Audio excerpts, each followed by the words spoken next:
નમસ્કાર, હું કિંજલબેન અજીસી સોડા પરમાર.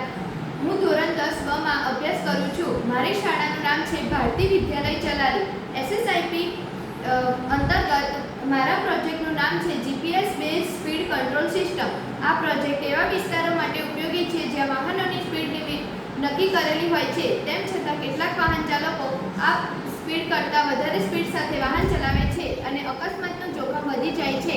આ પ્રોજેક્ટનો ઉપયોગ જેવું ભીડભાડવાળી જગ્યાઓમાં વાહન પર પ્રવેશશે ત્યારે તેની સ્પીડ ઓછી થઈ જશે અને જેવું આ સ્પીડ વિસ્તારમાંથી પસાર થઈ જશે ત્યારે તેની સ્પીડ નોર્મલ થઈ શકશે. આ પ્રોજેક્ટમાં એક ટ્રાન્સમીટર સર્કિટ અને એક રિસીવર સર્કિટનો ઉપયોગ થાય છે. ટ્રાન્સમીટર સર્કિટ જે તે વિસ્તારમાં લગાવેલી હોય છે, રિસીવર સર્કિટ વ્હીકલમાં લગાવેલી હોય છે. આ રિસીવર સર્કિટ છે જે વ્હીકલ સાથે લગાવેલી છે. આ ટ્રાન્સમીટર સર્કિટ છે જે તે વિસ્તારમાં લગાવેલી હોય છે. સ્વિચ ઓન કરતા આ વ્હીલ ફરે છે અને ટ્રાન્સમીટર સર્કિટને ઓન કરતા આ વ્હીલ ફરતું બંધ થઈ જશે.